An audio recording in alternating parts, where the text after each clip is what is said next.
Now, ahead of the 2023 general elections, the chairman of the Independent National Electoral Commission, Professor Mahmoud Yakubu, says the commission has concluded arrangements to employ over 1 million ad hoc staff ahead of the polls. Now, Yakubu says the National Assembly has already made appropriations to that effect and that the commission would employ Nigerians that will help INEC to conduct free, fair and credible elections in the country, adding that INEC has no preferred candidate in the election. He says INEC is not a political party and will be up and doing in the discharge of its official responsibility. He says, and I quote him, INEC has no candidate of its own, but only what the electorate determines, and whatever is determined by the voters is what the electoral body will declare at the end of it all. The INEC chair also insists that results of the general elections will be transmitted electronically. Now, there have been calls by stakeholders that the deployment of technology in the country's electoral processes be enhanced to address hitches witnessed in previous elections. Amidst the renewed enthusiasm by Nigerian youths in the electoral process, experts say all efforts to sanitize the electoral process must be put in place, including the proper recruitment and training of ad hoc staff to prevent political manipulation of such recruits.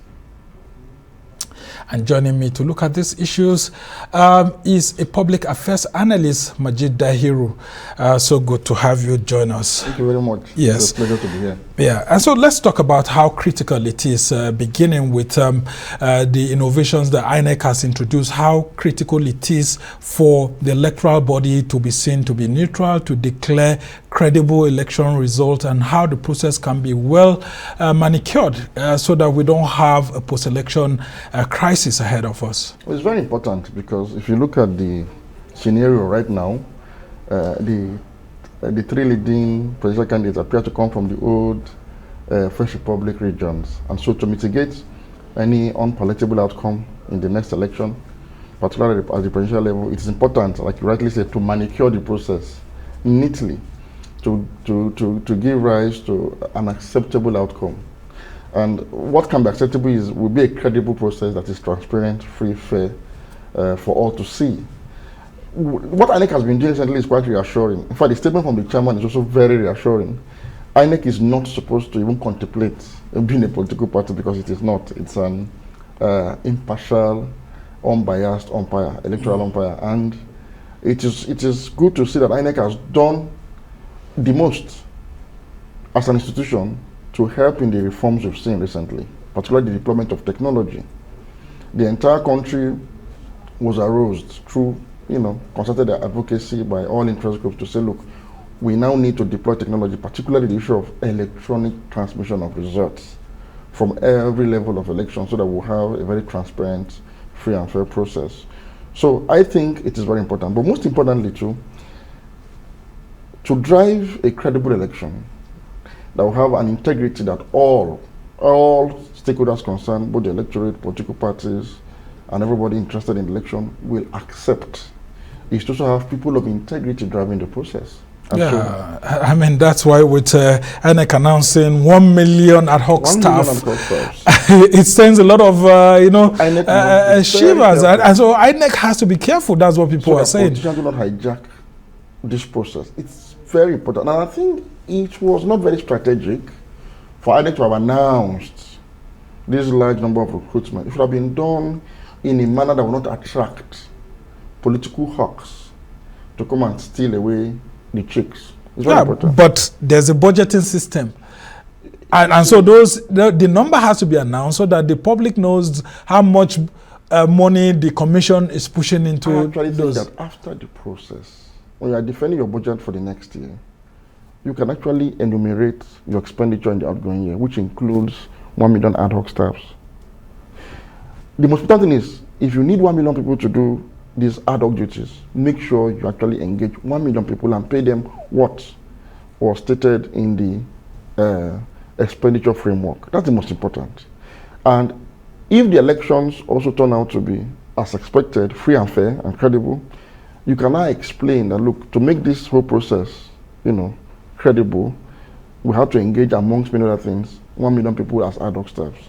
I'm saying this because I am sure the very day that announcement was made, all political gladiators are right about now positioning themselves to make sure that they infiltrate that list. So INEC must be extra careful, very, very careful, very meticulous in the selection process and make sure it is foolproof. Otherwise, 1 million compromised ad hoc staffs is enough to undermine any technology you think you're going to deploy and compromise this very beautiful reform, the Electoral Act. So it's important that a lot of attention is paid to this recruitment. Okay. Now, let's talk about how the ad hoc staff processes are usually recruited. One thing that struck me most during the last election in 2019 was when they were recruiting some of the ad hoc staff, and people, I think it was in Katsina State, rose up in one community and said, look, all the ad hoc staff that we're seeing here, they are non-indigents. We want our own indigents to be part of it. I mean, isn't it supposed to be about competence? Do we expect ad hoc staff who are in one state to be only indigents of that state? Isn't INEC at liberty as a national institution to choose people who are competent irrespective of where they come from, as long as they applied and they met the criteria? Yes, I think they are all mutually inclusive. You cannot bypass people that are indigenous to an area in a process that they are actually participating in. But even if you must speak from the indigenous or resident population, it has to be people of integrity, people who have the capacity and the competence to deliver on this mandate. Most importantly, do not allow politicians to nominate ad hoc staff for you. It's as simple as that. 1 million jobs will be created, election jobs will be created. So it's important for the different federal constituencies, as State House of Assembly constituencies, senatorial districts, states, and of course federal, the entire country at large to benefit from this. It is going to boost the local economy, at least in that period. So there's nothing wrong with sourcing for ad hoc staff from within the communities where these elections are going to take place. But you see, the process of sourcing them is more important.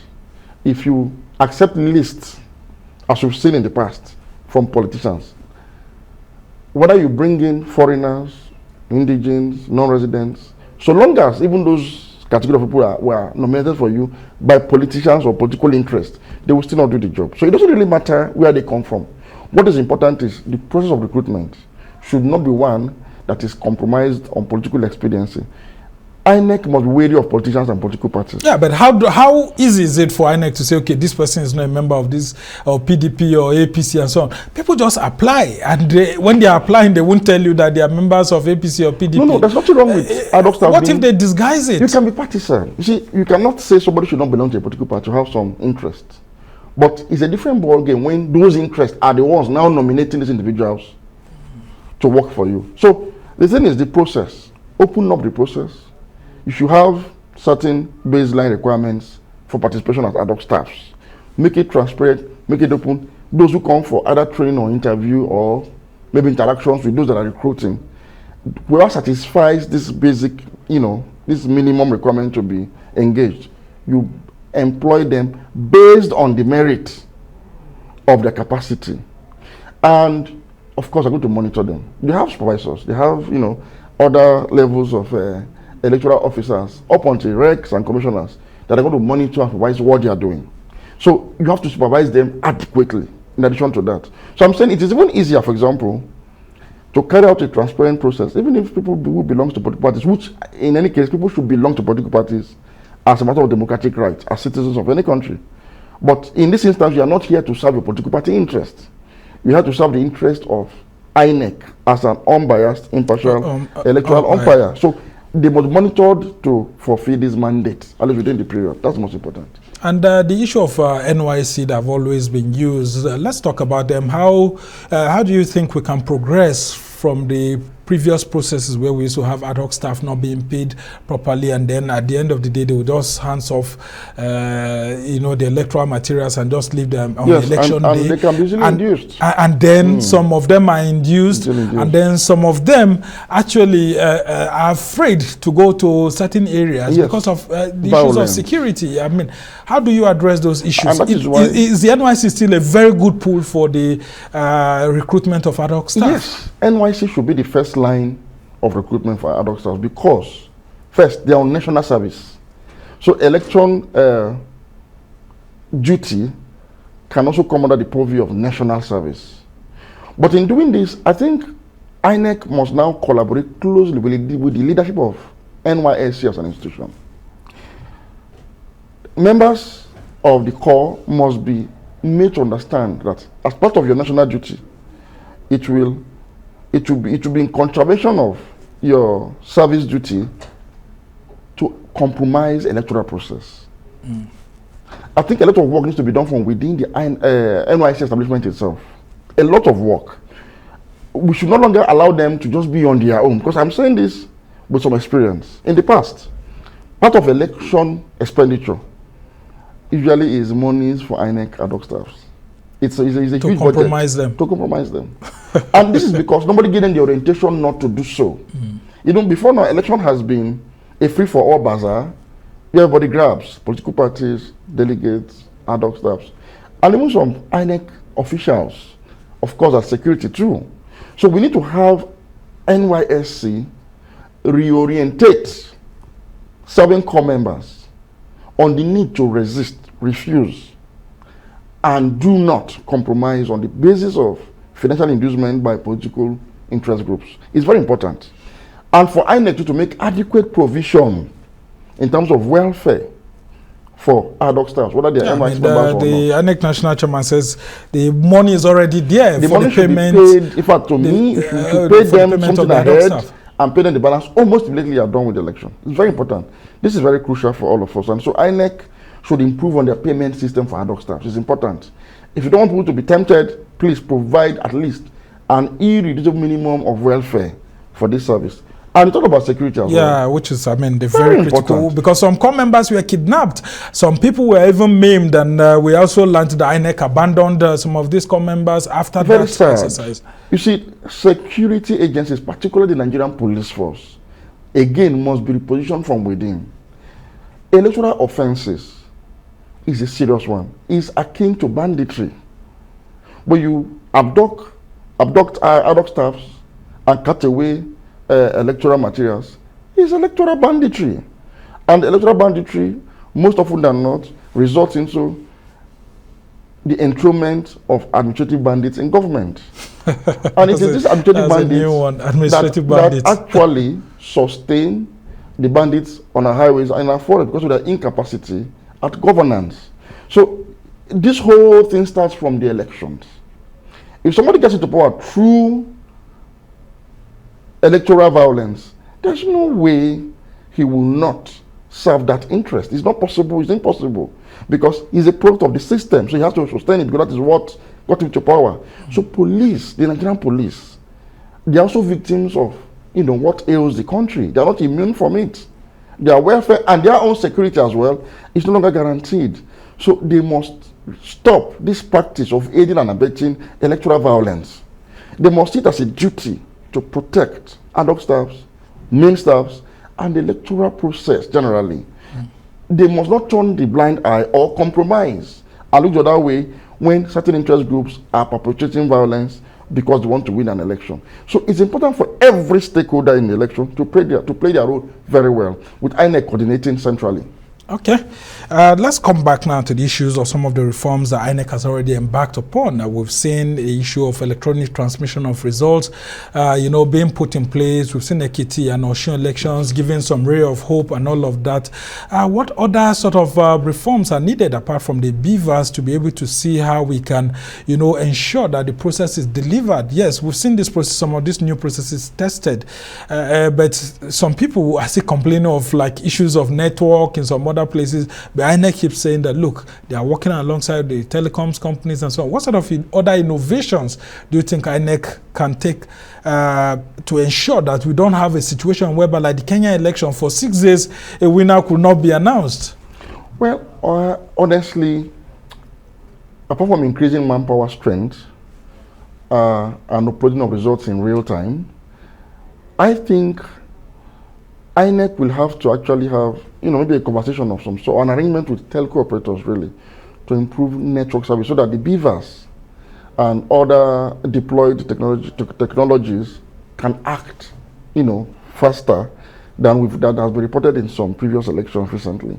Other than that, I think we need to actually allow a general election to take place comprehensively for us to be able to know the gaps in the current system. Yeah, based on the new Electoral Act. Yes, it will be difficult to use isolated elections to actually know the inadequacies, other than maybe the time frame that is required for accreditation and then voting. But in any case, if the delay due to technology use will give us an improved election, I think Nigerians may have to be patient.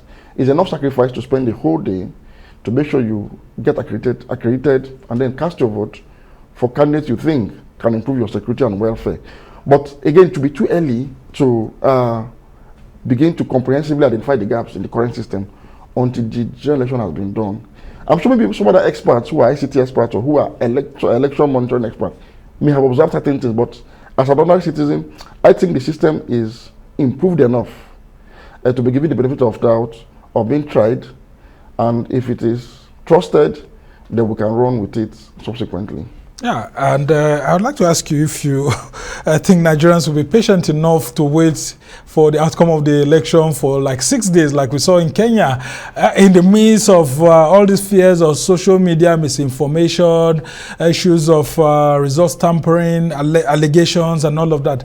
How do we ensure that if such a scenario occurs, I mean, people are not so agitated that it leads to, you know, massive tension across the country? I actually think that even protests. Even in the worst of times, I don't think any electoral cycle in Nigeria has lasted more than 48 hours before results are turned in completely. In fact, in 2015,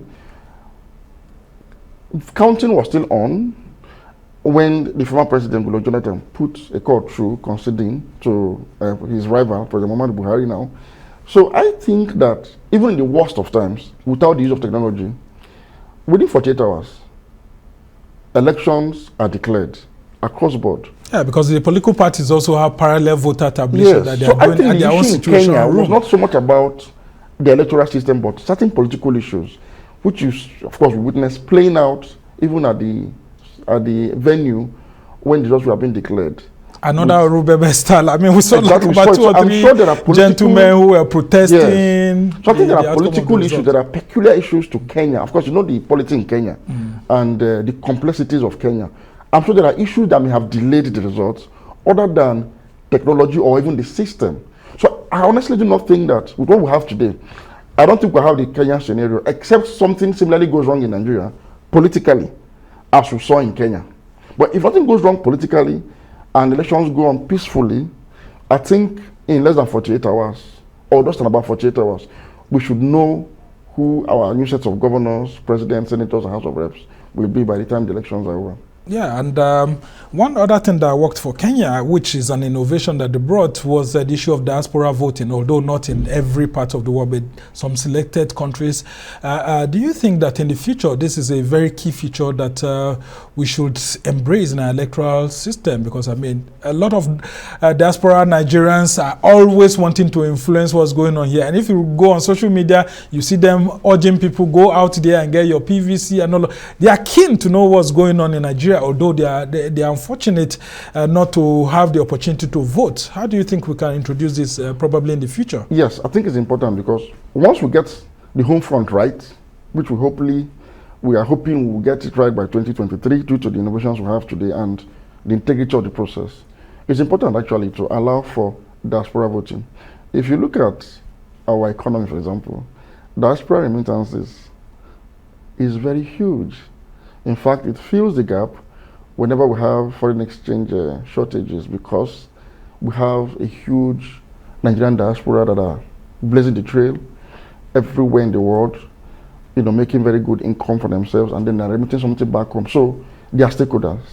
They need to have the opportunity to also vote, because most of the reasons that they are making remittances home is because of bad governance. If Nigeria is also well managed as some of these other diaspora jurisdictions, I'm sure they will take a breakthrough and remit less from what they earn there, because the welfare and security of their own kinsmen at home are taken care of. So they are stakeholders.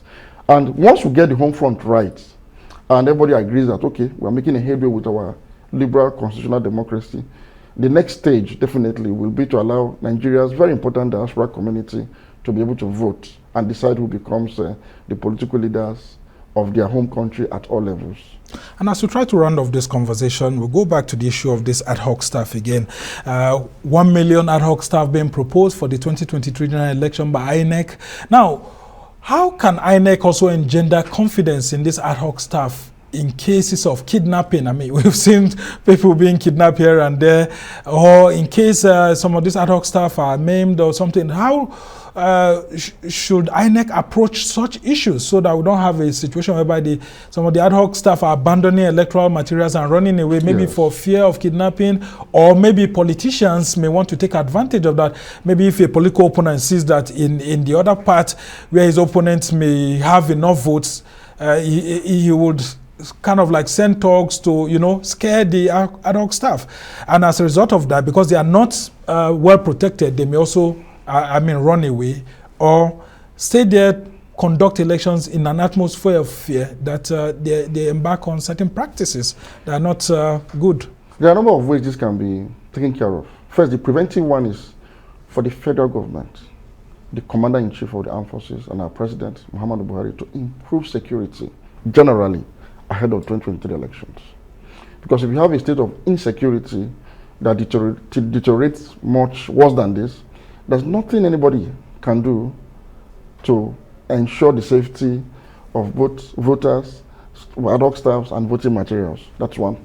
Then in the electoral laws, there are some curative sections there for such a scenario. If I'm not mistaken, wherever there's a disruption in voting, the electoral officers, they are supposed to write and cancel that election for a rerun. And this was actually inserted into the law because it would disincentivize the use of force and thuggery to grab electoral material, because it will be of no use to whoever grabs it. Because in any case, once you grab it and once you grab and run away, that election does no longer count. So it will have to be a rerun. For as many times as you grab electoral materials and run away, there will be a rerun. Now the problem is sometimes those who are supposed to actually declare these elections cancelled are compromised, and so they return results from those who grabbed and ran away. That's why the integrity of those that will drive this process is very important. We've seen in some states where these things happen, nobody talks about it, you won't even hear. But we've seen in some other states where it happens and the REC or whoever is responsible raises the red flag, writes and invokes the relevant sections of the Electoral Act to act accordingly. So with all of this working together, improve security ahead of 2023 elections, and INEC implementing its own laws faithfully, if it's able to deploy people of integrity, I think it will mitigate some of these challenges going forward. Okay, and then very quickly, just before we go, if indeed these ad hoc staff are to be recruited, 1 million of them, let's talk about the logistics of training them and all of that. How do we ensure that these ad hoc staff, owe their loyalty to the nation in terms of helping INEC to deliver this, and then in the face of vote buy-in by politicians, what are they supposed to do if, for example, politicians just keep coming to want to buy voters in their polling units where they are administering? First, it starts with the integrity of the recruitment. One that is taken care of. In the course of training, you don't just train them on the science of managing the technology of the electoral process. Alone. You need to bring in people, experts, that will carry out a psychological engineering in them away from partisan, ethnic, and religious loyalties to the Nigerian state, by tying their own destinies, their own fate, their own welfare and security going forward with the integrity of this process, even if it does not favor those that they are affiliated to. There has to be something of an indoctrination of the Nigerian citizenship in people that are managing elections, and of course in every aspect of our national life. And I think even sanctions too. What will happen if they compromise the process? You don't leave them on their own volition. There are hierarchical a chain of commands in INEC. Everybody must be alive to their responsibilities. But most importantly, this must be made to understand that this is in your own interest, self-enlightened interest. If you allow the process to go through smoothly, without compromise, it will impact positively in your own welfare and security as Nigerians that are ad hoc staffs for this election. So if that is done holistically, it might not completely, of course, reduce, it might not eliminate some of these tendencies. So sanctions now come in so that for anybody who, in spite of all of this, in spite of the welfare packages for them, they still decide to compromise, then sanctions must be wielded impartially without discrimination or favor on the basis of partisanship, ethnicity, and religion. Okay, we must thank you so much. Majeed Dahiru is a public affairs analyst, and of course he has been joining us to take a look at INEC's decision to recruit 1 million ad hoc staff alongside other innovations that are expected within the Nigerian electoral system in 2023 so as to guarantee free, fair and credible elections. Thank you so much for joining us on the show.